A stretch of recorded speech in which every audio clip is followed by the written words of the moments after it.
నమస్తే, welcome to rhythm Telugu. నేను శ్రావ్య. భారతీయ hockey జట్టు ఆటగాడు అర్జున అవార్డు గ్రహీత వరుణ్ కుమార్ పై లైంగిక వేధింపుల ఆరోపణలు రావడం సంచలనం కలిగించింది. పెళ్లి పేరుతో అత్యాచారానికి పాల్పడ్డాడని ఒక యువతి బెంగళూరులో ఫిర్యాదు చేసింది. విషయంలోకి వెళితే కర్ణాటకకు చెందిన ఒక యువతికి 2019లో ఇన్స్టాగ్రామ్ లో వరుణ్ కుమార్ పరిచయం అయ్యాడు. అప్పుడు ఆమె వయసు 17 ఏళ్లు.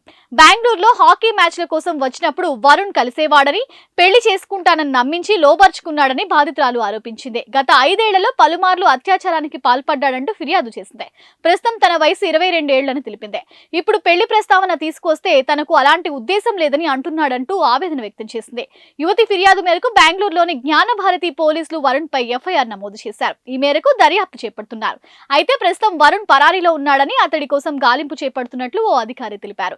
హిమాచల్ ప్రదేశ్ కు చెందిన వరుణ్ పంజాబ్ లోని జలంధర్ లో నివసిస్తున్నాడు. హాకీ ఇండియా లీగ్ లో పంజాబ్ వారియర్స్ కు వరుణ్ ప్రాతినిధ్యం వహిస్తున్నాడు. ఇక జాతీయ జట్టుకు ప్రాతినిధ్యం వహించిన అరుణ్ కుమార్ టోక్యో ఒలింపిక్స్ లో కాంస్య పథకం గెలిచిన భారత హాకీ జట్టులో సభ్యుడిగా ఉన్నాడు.